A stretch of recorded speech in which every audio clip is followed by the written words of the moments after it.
Hey, good morning, guys. I'm John Gray, flying on a dime. We are in Walker's Western Wear in Enid, Oklahoma, with Hat Impresario, Stan. What's your last name? Johnson, right? Johnson, yeah.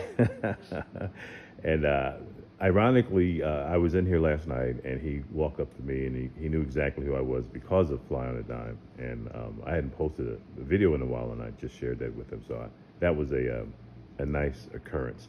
So I'm noticing more and more. I'm starting to see more people in hats. So I wanted to find out why you think that is. Why do I think more people are wearing hats? Starting to wear hats now, yes.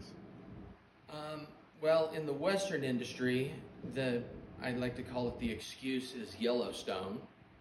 But actually, if you're looking at the grand scheme of world, out of all of the hats sold in the world, less than 15% of them are actually Western hats. So I attributed it more to, honestly, like to mainstream fashion, because usually, like the Western industry is usually about 3 years behind mainstream.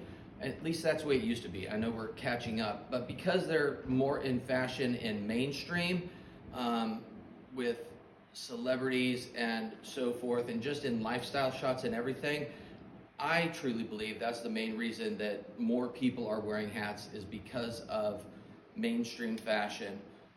Also, I believe that we've become a lot more conscientious of our health and well-being, and I mean, this is like natural sun protection right here.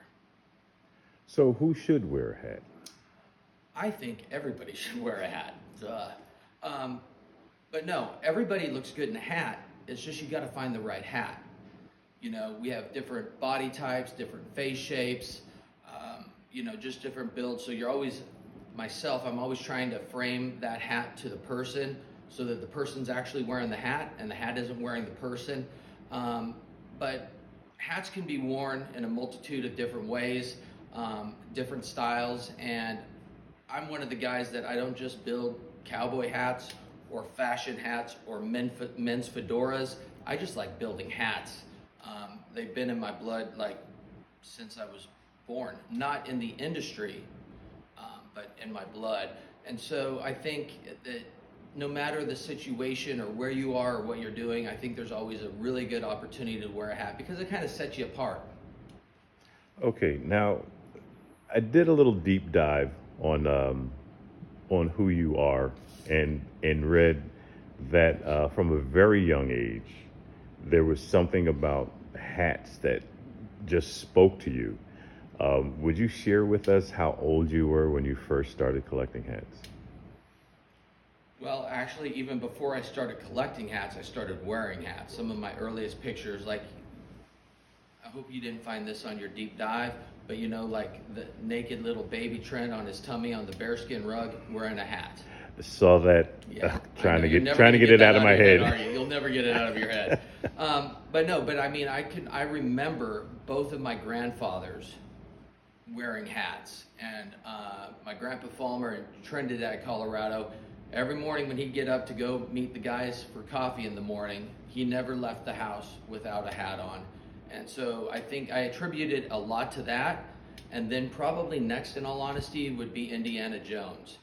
I mean, that was pretty iconic. And the funny thing is like, that's kind of when I started my hat collection, but I also collected Indiana Jones comic books.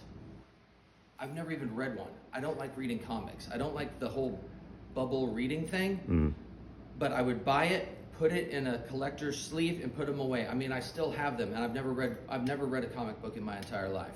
Interesting. That's kind of weird. Interesting. So not to date myself, but the year Epcot Center opened, we went there on a family vacation, and I had this hat thing going in my head and on my head, and so I saved all my vacation money. And when I got to Epcot Center, I bought hats at all the different countries. I bought a fez in Morocco, a pith helmet in Africa, a beret in France, and that's kind of really where it started. So fast forward from there, I'm originally from Pueblo, Colorado, in southern Colorado. I went up to the University of Northern Colorado in Greeley, and there was a little hat shop called Greeley Hat Works, and it was actually in a barn on a ranch. And I got a job living and working on the ranch, and so I kind of joke like I didn't choose the hat life, you know, I'm so thug. The hat life chose me, and it just, you know, it was just a calling. So in all my spare time between college and working on the ranch, I'd spend my time hanging out in the hat shop, and then, you know, had the opportunity to buy it almost 30 years ago. I've been doing this about 33 and a half years, and so almost 30 years ago is when I bought the store. Cool. Now, there's a machine to your left. I'm going to get in close for everyone to see.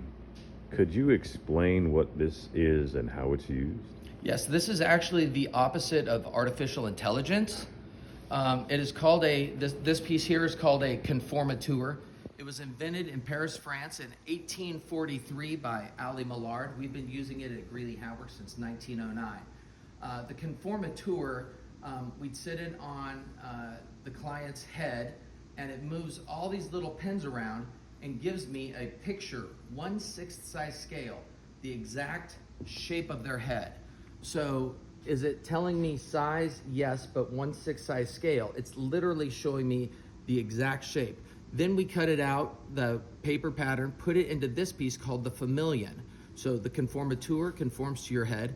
The famillion is familiar to the shape of your head. It takes that pattern that's 1/6 size scale, it blows it up and makes it life size. And that's what we use to either fit a hat out of stock to your head, or how we build a hat from scratch to your head.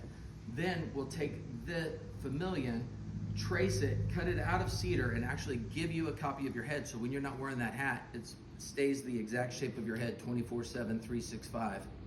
All right. I know you're busy. I don't want to take up more of your time. I just wanted to say thanks for doing this, having this conversation. It's Yeah, a man, little it's an informative, honor. and it's nice to have met you. Likewise, I mean, it is the John Gray. 2 lines, capital T-H-E, John Gray. He gets 2 hamburgers for that on Tuesday.